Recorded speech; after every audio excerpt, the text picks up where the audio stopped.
Well, good afternoon. It's May the 15th, 2015. Time to wrap it up for the E-mini. We came in this morning and again we had an overnight new contract high at 223.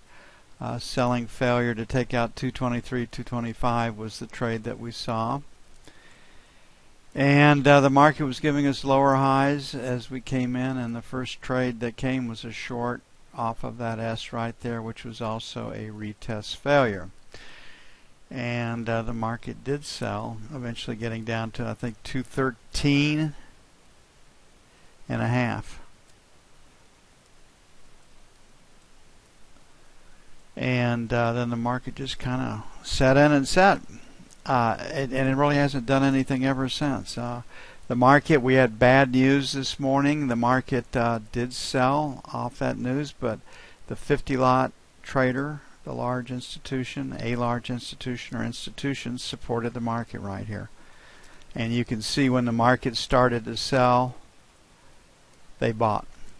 So the large institutions, or the largest institution, the Fed, continues to support the market. That was by far the easiest trade to see and the one that produced the most trading profit.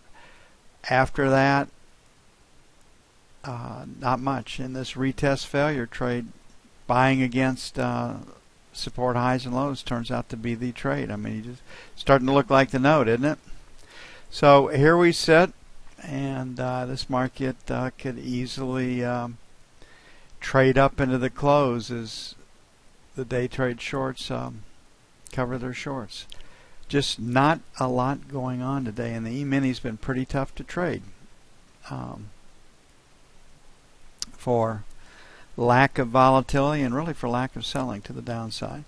Taking a look at the F1 screen, higher low, higher high makes us buyers on Monday, or in Globex on Sunday night. Looking at F2, will be split. It's a pretty strong B if it doesn't rally and close strong this afternoon. We'll be still looking at a B. So again, the easiest trade to see is selling failure to take out 23 to 25. Then basically you'll be selling 21.30. On the buy side, depending on where we close, I still like kind of the 10-12 area. And 5 to 7. As long as we stay above 2100, this market can trade higher. As long as we stay above this breakout area right here, 2110, 2111, pretty easy for it to trade higher. So very, very quiet trading, lack of volatility. Very, very difficult trading. I just had to put a trade on, get the direction right, disappear.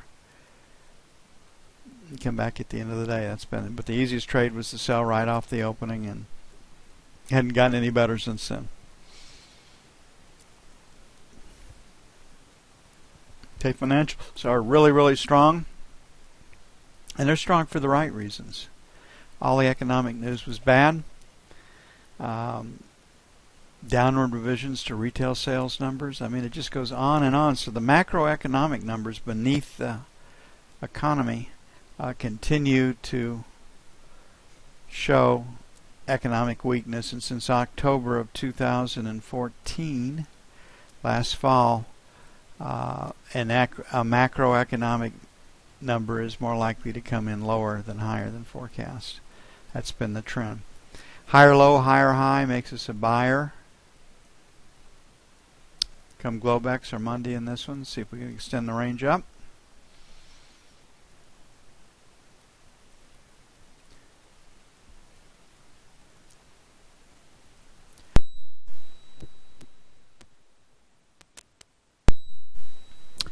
And got this high over here at 2807. So we've got resistance at 8 to 12, 7 to 11 is prime sell territory. We haven't been through 4, so selling failure to take out 4 to 8 is going to be the trade for Globex. And then 11 to 15 will be sell 2. The buy side, we broke it out at 25. We're at 1.5. Got these single prints down here, so 25, 29. And depending on what the E-mini does this afternoon, could be as high as 01. Put a question mark by that. And then 17 to 21 for buy 2.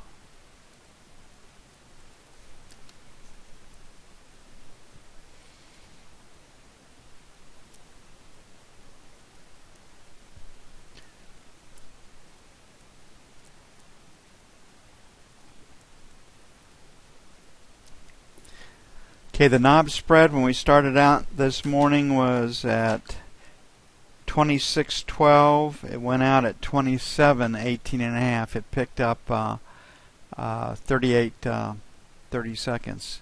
And you can see the peel of this spread to the very large institutions. It's a nice way to bet on fundamentals and not get your head handed to you off a specific piece of news. Or Pacific, as they would say some places. Not around my wife, though. And you can just see how strong this market is. So it's a rocket contract to the upside and downside because of the knob spread. So when the market is selling across the board, that's when you want to be short the bond. When the market is pointed higher, that's when you want to be long the bond. And if you want to trade that and not get your hit with a little more certainty and a lot less volatility, you can do it via the knob spread. Last rotate up was 21, the high is 27. We've got these single prints way over here, basically 55.28 to the buck. We've got this breakout in E period at 7. We've got this breakout way down below here from 16. So we're currently at 15, so we'll make, because this thing can move around, 1 to 5, buy 1. Put a question mark at 9. And then we'll pick up this 25 to 29 for buy 2. And in London, the sell will be 19 to 23. Actually, let's make it 23.27 and 31 to 03. Get stops above 56, and selling the 31 to 03 is the preferred trade because of that round number 156.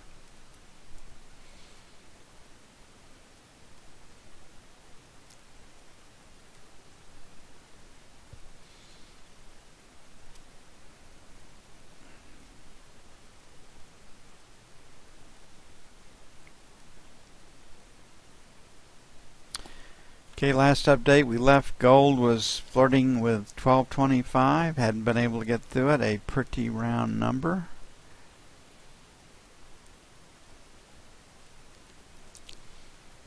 And we're still right in this 25 area, so market is trying to trade up.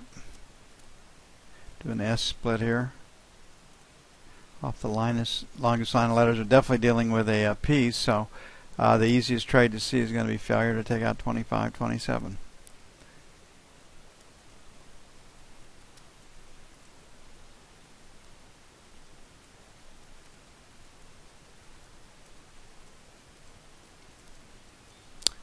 And then we got a dent at 31. The low volume number's up at 35, so we'll make 30 plus or minus L2. On the buy side, 20 to 22. And then our 15 to 17 for buy 2.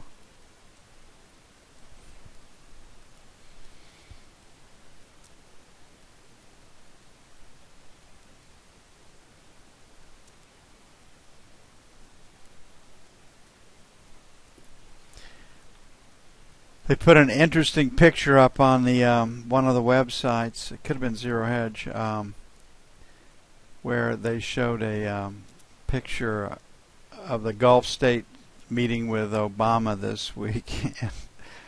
Obama's trying to shake hands with one of them, and he's waving to the crowds. Now, whether that was just a perfectly timed photo. Is one's getting ready to turn or not?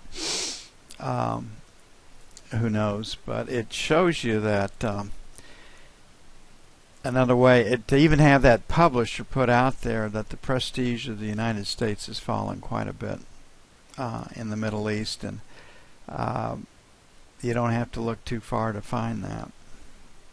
It's a shame. Spent years building that up, and it's necessary. Those people over there do not resolve problems peacefully unless they need to rebuild. They resolve them the other way, and it's keeping the sea lanes open so crude oil can ship to keep the world's economic engine going is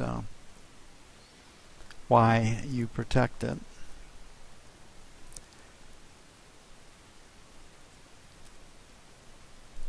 F1 inside day, that suggests trading range. We'll be rolling to a lot of the industry will roll to the July contract on Monday. We're already in it, so we don't have to worry about that deal. It's got trading range written all over it. You got a seller of 62 plus, got a buyer 58, 50 minus, and right now we happen to be at 69. So market looks like it's pointed higher. We've got volume up here at 61.22 it looks like, so 61.25 sell 1, get through that 61.75 62 sell 2,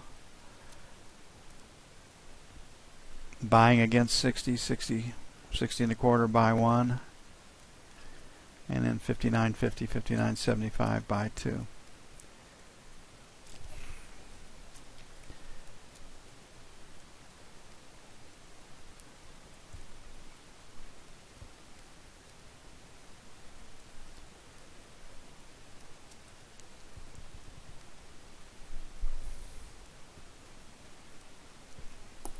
And the euro is really, really strong.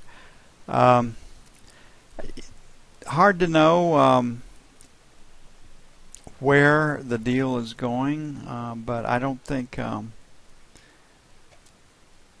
the EU wants Greece to fall out of bed instantly. They probably don't mind seeing them go. You've got a low volume number here at 115.14. We've got this high over here in this area, so say 15.50. It would pick this up, stops above 1500. I don't see how we can stop from going above 1.15. Just a round number where people know their stops are setting. So we're at 14.63 right now. This one says we should trade higher into London. You can get the F2 screen. Very, very strong. So resistance is 75. That's sell 1. I think we're probably headed through it. Sell 2 is going to be right up against 1500, and that's just because it's a round number. That 1495 area, 1505, I think is prime sell territory. The breakout from the over at London came from 26. So we'll make 15 to 25 buy 1. And again, obviously, it might take a 50 to get in. Just depends on how the trading goes in London. And then 1400 for buy 2. But this market is pointed up. And dollar weakness, not Greece, has been assigned reason, fundamental reason for that strength.